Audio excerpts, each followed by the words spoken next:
हम लोग शुरू करते हैं। आज हमारी महत्वपूर्ण क्लास है। सभी 8 जो योग उपनिषद हमने पढ़ा है, तुलनात्मक अध्ययन करेंगे, कुछ महत्वपूर्ण बिंदु देखेंगे। उससे किस योग उपनिषद में कितने मंत्र हैं सबसे पहले ये देख लेते हैं, और बीच में एक दो हठ ग्रंथ भी लेकर आए हुए हैं ताकि कंफ्यूजन ना रहे। इसको लेकर कई बार कंफ्यूजन की स्थिति होती है। तो सबसे पहले देखते हैं किस योग उपनिषद में कितने मंत्र हैं। ये तुलनात्मक अध्ययन हो जाएगा। श्वेताश्वतर उपनिषद 113 मंत्र हैं। योग कुंडल्य उपनिषद 35 है। योग चूड़ामणि उपनिषद 121 है। त्रिशिखी ब्राह्मणो उपनिषद 165 है। योग तत्व उपनिषद 142 है। ध्यान बिंदु उपनिषद 105 है। नाद बिंदु उपनिषद 56 है। और योगराज उपनिषद में 21 मंत्र हैं। सबसे छोटा योग उपनिषद योगराज उपनिषद है। उसके बाद आपका योग कुंडल्य उपनिषद में है, और फिर आप नाद बिंदु उपनिषद में आते हैं। सबसे बड़ा उपनिषद है त्रिशिखी ब्राह्मणो उपनिषद। ऐसे याद रख लेंगे 165 कि सबसे बड़ा काम भी तो इन्होंने किया, आप सीधे पहुंच गए ब्रह्मलोक में, आदित्य लोक में, और भगवान आदित्य से सीधे इन्होंने ज्ञान लिया। तो त्रिशिखी ब्राह्मणो उपनिषद सबसे बड़ा उपनिषद है। 165 है इसमें। अभी तक जो हमारे 8 जो योग उपनिषद हैं उसमें सिर्फ हम कंपैरिजन कर रहे हैं, सिर्फ उसको देखना है। योगराज उपनिषद 21 है, ये जरूर याद होना चाहिए। बाकी भी 2 बार 4 बार देखेंगे लिखेंगे तो ये भी याद हो जाएगा। एग्जाम में आता है मंत्र योग, लय योग, हठ योग, राजयोग। योग उपनिषद में कहाँ कहाँ इसकी चर्चा है। तो मंत्र योग, लय योग, हठ योग, राजयोग की चर्चा 2 योग उपनिषद में है। योग तत्व उपनिषद और योग राज उपनिषद में। ध्यान रखिएगा, योग तत्व उपनिषद, योग राज उपनिषद। कल भी हम लोगों ने क्वेश्चन देखा था, उसमें ये आया हुआ था। योग तत्व उपनिषद, योग राज उपनिषद में मंत्र, लय, हठ और राजयोग की चर्चा है। श्वेताश्वतर उपनिषद में वही देखेंगे तो कर्म योग, उपासना योग, ज्ञान योग की चर्चा है, और उसी में सांख्य योग के बारे में भी एक मंत्र में बताया गया। सांख्य योग से सवाल आता है। त्रिशिखी ब्राह्मण उपनिषद में ज्ञान योग, कर्म योग बताया गया, लेकिन षडांग योग, अष्टांग योग कहाँ है वो अलग से उसका कंपैरिजन हमने किया है। ये क्वेश्चन आया हुआ था। चतुर्योग यानी मंत्र, लय, हठ और राज का वर्णन किया गया है त्रिशिखी में, योग तत्व में, योग राज में, नाद बिंदु में। 2 और 3। 2 और 3 हो गया योग तत्व, योग राज। ये कल भी किया था हम लोगों ने, एक तरह से रिवीजन भी हो गया हमारा। अब जो 8 योग उपनिषद है उसमें देखिए षडांग योग, अष्टांग योग, चतुरंग योग की चर्चा है। चतुरंग योग तो 2 हमने अभी देख लिया जो क्वेश्चन आपने बनाया। उसके अलावे देखेंगे षडांग योग की चर्चा। षडांग योग में श्वेताश्वतर उपनिषद, षडांग मतलब 6 अंगों वाला योग, श्वेताश्वतर उपनिषद में है, योग चूड़ामण्यक उपनिषद में है, ध्यान बिंदु उपनिषद में। इन 3 में षडांग योग की चर्चा, योग के 6 अंगों की चर्चा है। और अष्टांग योग की चर्चा है 2 उपनिषद में, त्रिशिखी ब्राह्मण उपनिषद और योग तत्व उपनिषद में। त्रिशिखी ब्राह्मण उपनिषद और योग तत्व उपनिषद में अष्टांग योग की चर्चा है। चतुरंग योग की चर्चा योगराज उपनिषद में, जिसमें कहा गया आसन, प्राण संरोध, ध्यान और समाधि, ये बात भी कही गई है। साथ साथ योगराज उपनिषद में जो 4 और बताए गए हैं, मंत्र योग, लय योग, हठ योग, राजयोग, वो भी है। इसके बाद कितने आसन किस योग उपनिषद में है वो एक बार देख लेते हैं।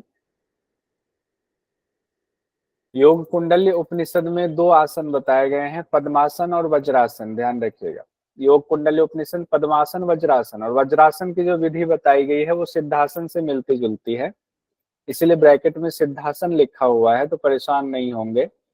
शब्दशः नाम पद्मासन वज्रासन ही है, लेकिन कई बार इसको सिद्धासन नाम से भी जाना जाता है।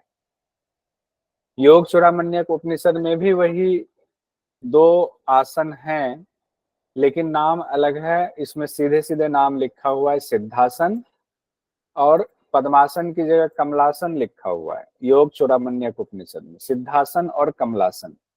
योग कुंडल, योग चूड़ामण्यक में 2-2 उपनिषद, 2-2 आसन, और योग तत्व उपनिषद में 4 आसन, ध्यान बिंदु उपनिषद में 4 आसन। क्या हुआ, योग कुंडल्य में 2 आसन, योग चूड़ामण्यक में 2 आसन, योग तत्व में 4 आसन और ध्यान बिंदु में 4 आसन।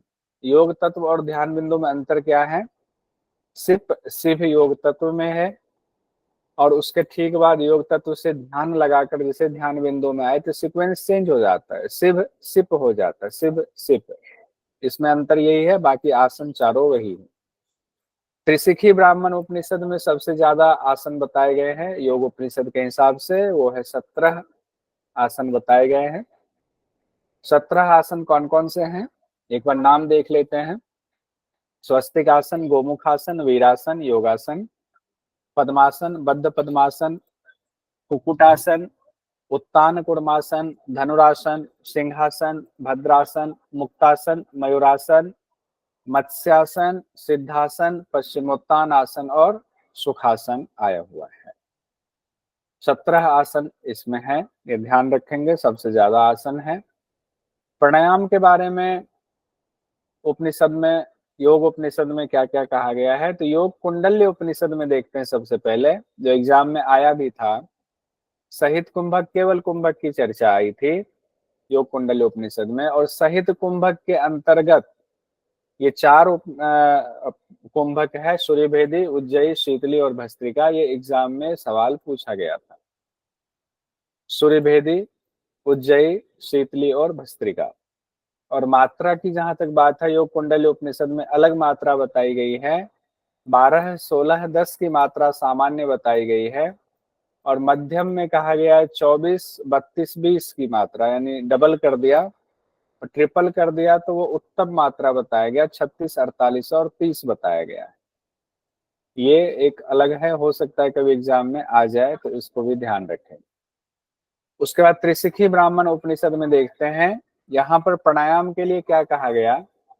इस जगत के मिथ्या स्वरूप को भलीभांति समझ लेना ही प्राणायाम है, और इसकी 4 विधि बताई गई है, 3 ही लेकिन इसको गिना गया 4। तो पहले रेचक करना है, फिर पूरक, फिर कुंभक, फिर रेचक करना है। तो इस तरह से 4 विधि लिखा हुआ है, 4 विधि, रेचक, पूरक, कुंभक, रेचक, रेचक रेचक 2 बार, पूरक कुंभक बीच में सैंडविच बन गया हुआ है।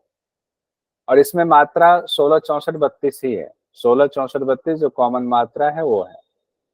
योग तत्व उपनिषद में देखें तो इसमें भी मात्रा 16, 64, 32 ही है, और इसमें नाड़ी शोधन की विधि, उसी को कुंभक कहा गया है, और कहा गया 3 महीने में इस तरह प्राणायाम करने से नाड़ियों का शोधन हो जाता है, नाड़ी शोधन हो जाता है।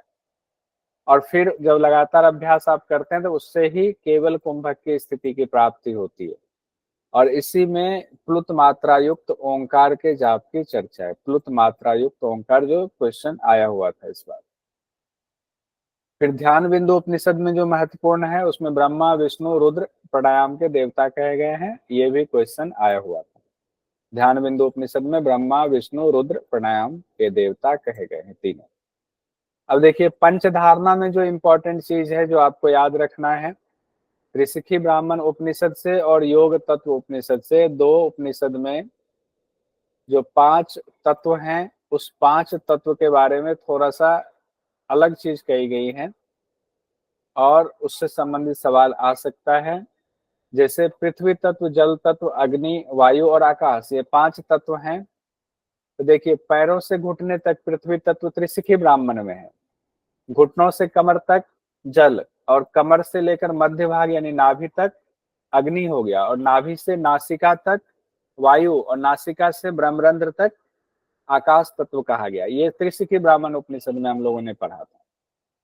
और इसी बात को योग तत्व उपनिषद में कहा गया, उसमें थोड़ा सा अंतर है। पैरों से घुटने तक पृथ्वी तत्व तो दोनों में है, लेकिन घुटनों से गुदा तक जल तत्व कहा गया, घुटनों से कमर तक इधर कहा गया है जल तत्व, लेकिन योग तत्व उपनिषद में घुटनों से गुदा तक कह दिया गया, कमर से थोड़ा नीचे। और गुदा से सीधे हृदय तक पहुंच गए अग्नि तत्व में, जबकि इसमें कमर से नाभि तक कहा गया। और योग तत्व उपनिषद में सीधे गुदा से हृदय तक पहुंच गए अग्नि तत्व, और हृदय से भ्रिकुटी तक पहुंच गए वायु तत्व, और भ्रिकुटी से मूर्धा स्थान तक, मूर्धा स्थान तक पहुंच गए सीधे आकाश तत्व से। तो ये जो अंतर है, इस अंतर को हमें ध्यान रखना है। हृदय से भ्रिकुटी ये भी अलग है, गुदा से हृदय एक बस मिल रहा है, बाकी सब इसमें थोड़ा सा चेंज है।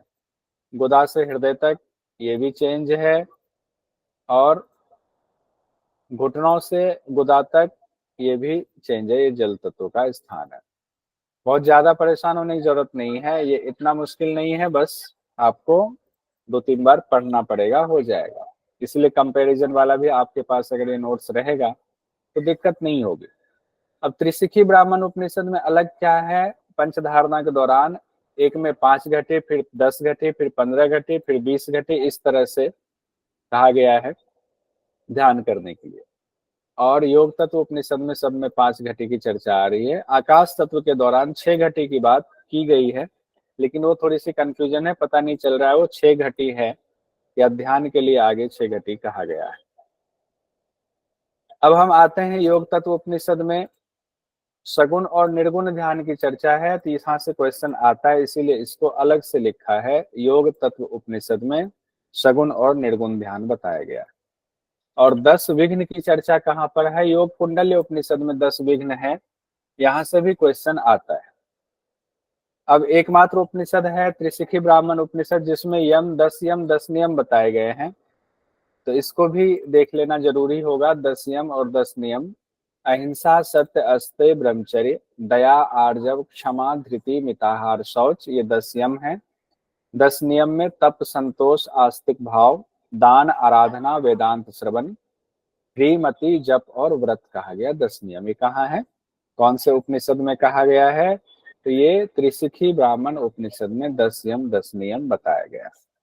ये सब आप पढ़ चुके हैं, याद आपको होगा, नहीं है तो याद कीजिए। और अभी सिर्फ एक तरह से रिवीजन हो रहा है, और ये आपको इम्पोर्टेंट पॉइंट आपके सामने आ रहा है कि कौन सी बात कहाँ कही गई है और कंपैरिजन में कौन सा किससे थोड़ा सा अलग है।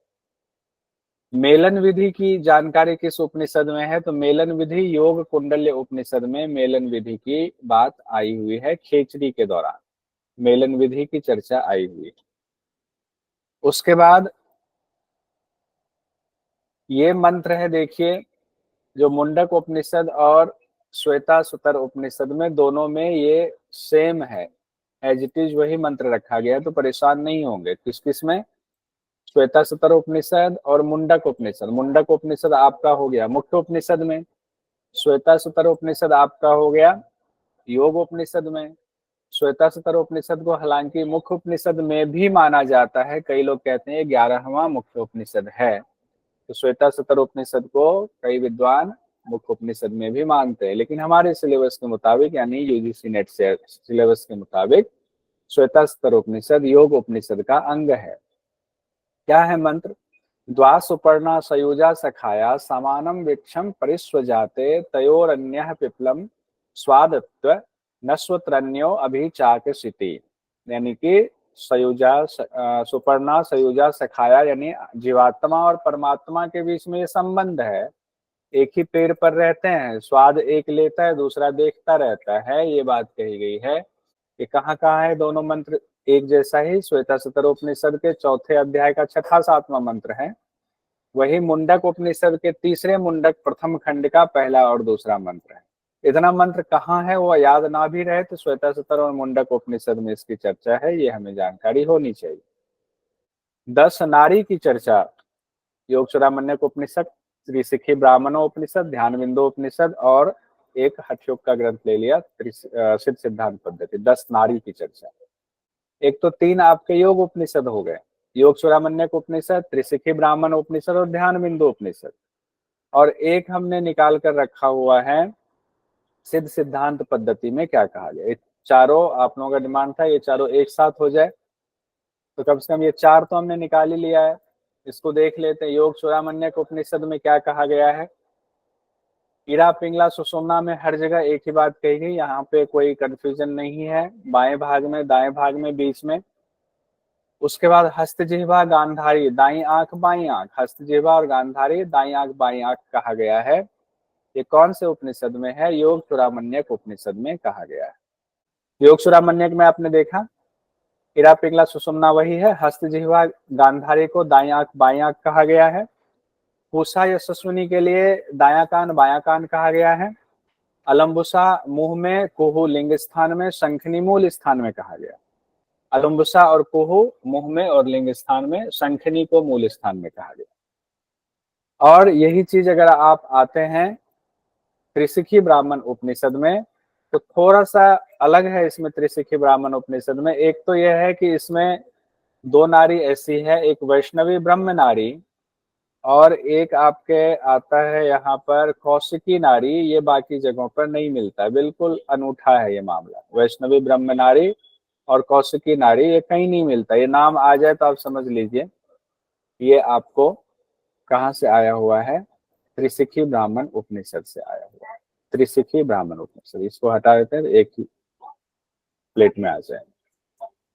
अब त्रिशिखी ब्राह्मण उपनिषद में सबसे पहले सुषुम्ना बताया गया, उसके बाद वैष्णवी ब्रह्म नारी, फिर इरा पिंगला बताया गया। तो इरा पिंगला सुषुम्ना तो वही है कंध के बीच से ऊपर, इरा बाई नासिका, पिंगला दाई नासिका। वैष्णवी ब्रह्म नारी के बारे में कहा गया है ब्रह्मरंध्र तक ये जाती है। और गांधारी हस्तजिह्वा में बाई आंख दाई आंख कहा गया है। तो गांधारी और हस्तजिह्वा बाई आंख दाई आंख यहाँ भी कहा गया, यानी योग चूड़ामण्यक उपनिषद में भी ये बात कही गई। इसीलिए इसमें भी कंफ्यूजन की स्थिति नहीं है। अब पूषा में आते हैं, पूषा दाया कान, यशस्विनी बाया कान। तो ये भी योग चूड़ामण्यक और त्रिशिखी में एक जैसा ही है, दिक्कत नहीं। अलम्बुसा का स्थान बताया गया है, अलम्बुसा मेढ्र में, जबकि यहाँ अलम्बुसा बताया गया है मुंह में। देखिए ये थोड़ा सा अलग हो गया ना। योग चूड़ामण्यक में बताया गया अलम्बुसा मुंह में है, और त्रिशिखी ब्राह्मणों उपनिषद में बताया गया अलम्बुसा मेढ्र यानी लिंग स्थान में है। तो इसको याद रखना जरूरी होगा। ये अब आप लोगों के मेहनत की जरूरत है, हमने निकाल करके सारा मटेरियल आपके सामने रखा हुआ है। अब आपने इसको याद करना है अलग से नोट्स बना करके। कौशिकी नारी पैर के अंगूठे में, यहाँ से क्वेश्चन आ सकता है। पैर के अंगूठे में कौन सी नारी है? कौशिकी नारी। कौन से उपनिषद से जुड़ा है? त्रिशिखी ब्राह्मणों उपनिषद से जुड़ा हुआ है। एक तो त्रिशिखी ब्राह्मणों उपनिषद में मंत्र भी सबसे ज्यादा था, 8 योग उपनिषद के हिसाब से। उसके बाद आते हैं ध्यान बिंदु उपनिषद में। देखिए इसमें भी 10 नारी की चर्चा है, इरा पिंगला सुषुम्ना, गांधारी हस्तजिह्वा, पूषा यशस्विनी, अलम्बुसा कुहू शंखनी, एज इट इज जो आपको योग चूड़ामण्यक उपनिषद में कहा गया है। लेकिन इसमें स्थान के बारे में चर्चा नहीं है क्लियर, इरा पिंगला सुषुम्ना के स्थान की चर्चा है, बाकी का नाम दिया गया, स्थान के बारे में चर्चा नहीं है। तो यहाँ से आपको एग्जाम में परेशान नहीं करेगा, दिक्कत नहीं होगी। जितना ज्यादा उतना ज्यादा याद रखना पड़ेगा ना। अब आते हैं सिद्ध सिद्धांत पद्धति में क्या अलग है, क्यों सिद्ध सिद्धांत पद्धति वाला ये हमें यहाँ लाना पड़ा, इसकी क्या जरूरत पड़ गई थी? जरूरत इसलिए पड़ गई कि इरा पिंगला सुषुम्ना तो एक ही बात होगी, सब जगह है, बाई नासिका दाई नासिका और ब्रह्म दंड में कहा गया है। लेकिन इसके बाद जो और इसमें कहा गया, सरस्वती पूषा अलम्बुसा गांधारी हस्तजिह्विका कुहू शंखनी। तो इसमें सरस्वती नारी भी एक जोड़ा गया है, जिसको कि मुख द्वार में कहा गया, सरस्वती को मुख द्वार में कहा गया। और यहाँ पर देखिए मुख द्वार में अलम्बुसा को कहा गया, अलम्बुसा को मुख में कहा गया है। कहाँ पर ये है ये? तो ये आपको योग चूड़ामण्यक उपनिषद में कहा गया है मुख में, ये ध्यान रखें। और योग चूड़ामण्यक मुख में अलम्बुसा, लेकिन सिद्ध सिद्धांत पद्धति सरस्वती नारी जो है वो मुख में कहा गया है। पूषा और अलम्बुसा यहाँ देखिए अलग है। पूषा और अलम्बुसा, यहाँ क्या है? अलम्बुसा मुंह में, और यहाँ पूषा अलम्बुसा बिल्कुल अलग है। पूषा बाई आंख, अलम्बुसा दाई आंख। जबकि वहां पर गांधारी को आंख में बताया गया था, बाएं आंख में। यहाँ गांधारी बताया गया दाएं कान में, बताया बाएं कान में। दाएं कान में हस्तजिह्विका है, बाएं कान में गांधारी है। तो गांधारी के लिए एक चीज आप देख लीजिए, दोनों जगह पर बाएं बाएं शब्द में लिखा हुआ है, लेकिन सिद्ध सिद्धांत पद्धति बाएं कान में लिखा है, और जो उपनिषद योग उपनिषद है उसमें बाई आंख में लिखा हुआ है। तो इससे थोड़ा सा आप डिफ्रेंशिएट कर पाएंगे। और कुछ अगर आपका अपना निमोनिक बनता है तो वो भी आप कर सकते हैं। उसके बाद है हस्तजिह्विका दाएं कान में, गांधारी और हस्तजिह्विका हुआ बाएं कान दाएं कान। कुहू गुदा द्वार में और शंखनी लिंग द्वार में कहा गया है। शंखनी लिंग द्वार में, कुहू गुदा द्वार में कहा गया है। कुहू लिंग और शंखनी मूल स्थान यहाँ कहा गया है। यहाँ देखते हैं क्या है, इससे अगर मैच करें तो कुहू गुदा द्वार यहाँ कुहू कहा गया है लिंग स्थान। देखिए यहाँ भी थोड़ा सा अंतर है, इसको थोड़ा छोटा करना पड़ेगा। एक जगह आएगा तो थोड़ा सा ठीक है, थोड़ा सा और छोटा कर, आप लोग स्क्रीन पर बड़ा कर लीजिए। देखिए कुहू कहा गया है लिंग स्थान में, योग उपनिषद में देखिए कुहू लिंग स्थान में, और यहाँ कुहू गुदा द्वार में कहा गया। शंखनी लिंग द्वार में कहा गया है, शंखनी को मूल स्थान में कहा गया है। तो ये अंतर है थोड़ा सा। योग चूड़ामण्य उपनिषद में ये बात कही गई है, सिर सिद्धांत पद्धति में ये बात कही गई। अब क्या है कि अगर आपको ये नोट्स मिलेगा तो एक साथ आपको मिल जाएगा तो अच्छा होगा, आप अपना इसको एक साथ पढ़ सकते हैं। और साइड में जो स्पेस ये बचा हुआ है, इस स्पेस में उसको जो मैं अभी बोल रहा हूँ कि कोहू गुदा द्वार में, शंखनी लिंग द्वार में, और उधर अलग है योग चूड़ामण्य उपनिषद में, उसको इधर साइड में अपने पेन से लिख लीजिएगा। जब उसको लिख लेंगे तो आपको दिक्कत नहीं होगी। ये आपके लिए ये काम छोड़ रहा हूँ, एक साथ मैंने तीनों रख दिया हुआ है और आप ये कर लीजिएगा। कुंडलिनी के बारे में योग चूड़ामण्य उपनिषद में क्या कहा गया है? 8 कुंडल की आकृति लगाया है। अच्छा, योगराज उपनिषद में भी कुछ कहा गया है क्या कुंडलिनी के बारे में? कितना वो लपेटा मारे हुए है, ऐसा कुछ कहा गया है क्या? कोई बताइए।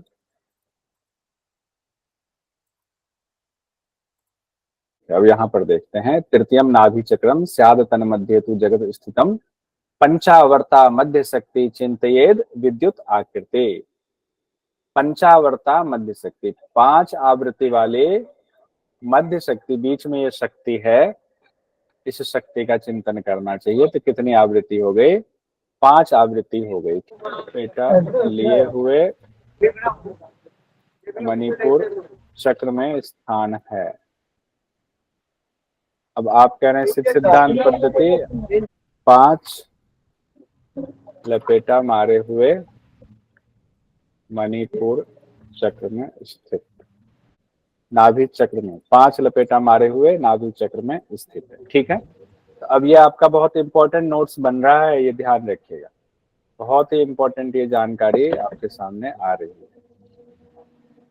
आगे बढ़ते, इसको भी कलर कर दे, क्या कलर कर देते हैं इसको भी। 8 कुंडल, ये 5, और ये भी हो गया 5। चलिए अब हम आगे बढ़ते हैं। 4 अवस्था की चर्चा योग चूड़ामण्य उपनिषद में है, मांडूक उपनिषद में और ध्यान बिंदु, तीनों का हमने किया हुआ। मांडूक उपनिषद आपका मुख्य उपनिषद में से हो गया, योग चूड़ामण्य और ध्यान बिंदु आपका योग उपनिषद हो गया। योग चूड़ामण्य उपनिषद में विश्व, तेजस, प्राग्ञ और आत्मा की बात की गई है। वहीं मांडूक उपनिषद जो सबसे छोटा मुख्य उपनिषद है, 12 सिर्फ मंत्र हैं, उसमें वैश्वानर, तेजस, प्राग्ञ और शिव अद्वैत आत्मा की जगह पर है। ध्यान बिंदु उपनिषद में हम लोगों ने 2 दिन पहले पढ़ा था जागृत, स्वप्न, सुसुप्ति और तुरीय अवस्था। इसमें हमने देखा था स्वप्न और निद्रा एक ही है। प्रथम वलय कहा गया था कि प्रथम रेखा, द्वितीय रेखा और तृतीय रेखा के अंतर्गत हम जा रहे हैं। जब आप और डिटेल में पढ़ोगे तो ये चीजें क्लियर हो जाएंगी। यहाँ पर आपको नोट्स में मिल गया, तो ये कंपैरिजन सही हो गया। मुख्य उपनिषद, योग उपनिषद दोनों आ गया। एक श्वेताश्वतर उपनिषद में यहाँ से क्वेश्चन आता है, तो इसको हमने रख दिया कि ब्रह्म ज्ञान किसको देना चाहिए? जिनका अंतःकरण सर्वथा शांत ना हो उनको ना दें, जो अपना पुत्र नहीं हो ना दें, जो शिष्य ना हो ना दें। और उसके बाद कहा गया है किनको देना चाहिए? जिनकी परमदेव परमेश्वर में परम भक्ति है। जिस तरह परमेश्वर में भक्ति है उसी तरह गुरु में भी भक्ति होना चाहिए, तभी देना चाहिए। श्वेताश्वतर उपनिषद का मुख्य पॉइंट था। एक योग उपनिषद और मुख्य उपनिषद की चर्चा कर लेते हैं। धनुष को प्रणव मानना है, वान को आत्मा मानना है, और लक्ष्य क्या है? ब्रह्म है। इसकी चर्चा 2 जगह है, एक मुंडक उपनिषद जो आपका मुख्य उपनिषद है, और एक ध्यान बिंदु उपनिषद जो आपका योग उपनिषद है। ये 2 जगह पर इसकी चर्चा है, 2 जगह पर। मुंडक उपनिषद, ध्यान बिंदु उपनिषद। प्रणव को धनुष, आत्मा को बाण, और ब्रह्म पर लक्ष्य लगाएंगे। उसके बाद नाद बिंदु उपनिषद के 1-2 पॉइंट हैं, इसको देख लेते हैं। नाद बिंदु उपनिषद में ओंकार की 12 मात्रा की चर्चा है, 12 कला है। और हंस के शरीर में ब्रह्मांड की स्थिति बताई गई है, जिसमें 4 मात्रा, 3 गुण, धर्म अधर्म और 7 लोक को निरूपित किया गया है। और इसी में बात ये कही गई है, वैष्णवी मुद्रा जो बिल्कुल अलग है, वैष्णवी मुद्रा कहा गया, नाद सुनने के दौरान वैष्णवी मुद्रा का इस्तेमाल करना है। ये भी आपका इंपॉर्टेंट पॉइंट में हो गया। और 9 चक्र कहाँ कहाँ है ये पूछा जाता है। तो 9 चक्र है आपके योगराज उपनिषद में, जिसके मंत्रों की संख्या सिर्फ 21 है। योगराज उपनिषद में 9 चक्र बताए गए हैं और सिद्ध सिद्धांत पद्धति में 9 चक्र बताए गए हैं। तो अंतर क्या है दोनों में? ब्रह्म चक्र इसमें भी है, ब्रह्म चक्र इसमें भी है। स्वादिष्ठान योगराज में भी है, स्वादिष्ठान सिद्ध सिद्धांत में भी है। नाभि चक्र योगराज में भी है, नाभि सिद्ध सिद्धांत में भी है। हृदय चक्र योगराज में भी है और अनाहत चक्र उसको सिद्ध सिद्धांत में कहा गया है। कंठ चक्र दोनों में है। यहाँ तालु का शब्द, यहाँ तालु चक्र है, एक ही बात हुई। यहाँ भू चक्र, इसमें भ्रू चक्र और भू चक्र एक ही बात है, या इसमें मध्यम चक्र भी कहा गया है सिद्ध सिद्धांत पद्धति में। उसके बाद ब्रह्मरंध्र और व्योम चक्र है, तो इसमें निर्वाण चक्र और आकाश चक्र कहा गया, बस इतना अंतर है। सिद्ध सिद्धांत पद्धति में ब्रह्मरंध्र को निर्वाण चक्र भी कहा गया है और स्थान ब्रह्मरंध्र ही बताया गया है निर्वाण चक्र का। तो ये आपको एक बस ध्यान रखना पड़ेगा। और व्योम चक्र, व्योम का मतलब ही आकाश होता है, तो सिद्ध सिद्धांत पद्धति में आकाश चक्र कहा गया, जिसके 16 दल कमल होते हैं, ये बताया गया। अब यहाँ तक हमारा हमने देख लिया, योग उपनिषद का कंपैरिजन देख लिया, लेकिन बीच में हम एक दो मुख्य उपनिषद भी जहां मैच हो रहा था वो लेकर आए, और हम सिद्ध सिद्धांत पद्धति के भी एक दो चीजों को लेकर आए जो मैच कर रहा था। अभी देखिए, एक और चीज पूछा जाता है जो कि हमारे सिलेबस में कहीं लिखा हुआ नहीं है। क्वेश्चन आ गया था दिसंबर 2023 में, पूछा गया था महोपनिषद में मनः प्रशमनोपायो योग इत्यभिधीयते, योग की परिभाषा कहाँ दी गई है? तो महोपनिषद पिछली बार हमने लंबा पढ़ाया था, लेकिन इस बार हमने नहीं पढ़ाया, इसकी जरूरत नहीं है। बस चूंकि ये मंत्र जो है योग की परिभाषा है, तो बस इसको जान लीजिए। ये क्वेश्चन दिसंबर 2023 में पूछा गया था। तो ये आपको है, महोपनिषद कौन सा है, कोई बता सकते हैं? 5वें अध्याय का 42वां मंत्र है। 5वें अध्याय के 42वें मंत्र में योग की परिभाषा दी गई है। बस इतना ध्यान रखिए कि योग की परिभाषा महोपनिषद में कहाँ है? 5वें अध्याय के 42वें मंत्र में है। ये याद रख लीजिएगा, नोट्स में आपको ये मिल ही जाएगा। क्या कहा गया है उसमें? पूरा मंत्र क्या है? ते स्थिता भूमिका स्वासु स्वात्म लाभ परायण मनः प्रशमनोपायो योग इत्यभिधीयते। इसका अर्थ बताया गया है, जैसे आत्म साक्षात्कार की साधना में लगे हुए साधक की इन भूमियों में स्थिति होते हैं, मन की पूर्णतया शांत होने के साधक को योग कहा जाता है। जैसे कि आत्म साक्षात्कार की साधना में कोई लगा हुआ है साधक, तो साधक ही इन भूमियों में स्थित होते हैं। इन भूमियों में वो अपने चित्त को लगा देते हैं, तो वही स्थित होते हैं। उसके बाद कहा गया है कि मन की पूर्णतया शांत होने के साधन को योग कहा गया है। तो यहाँ साधक ही भूमियों में कैसे होगा? जब उसका चित्त उस भूमि में लगा होगा तभी माना जाएगा कि साधक उन भूमियों में है। तो साधक कैसे है? तो मन की पूर्णतया शांति ही साधक का प्रतिनिधित्व यहाँ कर रहा है। तो मन पूर्णतया शांत हो गया तो ये साधना ही योग है, यानी चित्त का पूरी तरह शांत होना ही योग कहा गया है। यही इसमें कह रहे हैं, यानी कि मेरा अस्तित्व चित्त से इस वक्त है, और चित्त को स्थिर करके जहां लगा दिया वहां मैं लगा हुआ हूं, मैं साधक के रूप में मैं लगा हुआ उन भूमियों पर। और महोपनिषद के बारे में एक दो जानकारी और। महोपनिषद सामवेद से लिया गया है। महोपनिषद में 6 अध्याय हैं। महोपनिषद में कई तथ्य आप देखेंगे जो योग वासिष्ठ से मिलते जुलते हैं। अभी योग वासिष्ठ आपने पढ़ा नहीं है, योग वासिष्ठ हम लोग पढ़ेंगे, तो कई जानकारी योग वासिष्ठ से लिया गया है, ज्यादातर जानकारी योग वासिष्ठ से लिया गया है। इस तरह हमारा जो कंपैरिजन था योग उपनिषद का वो कंप्लीट हो गया।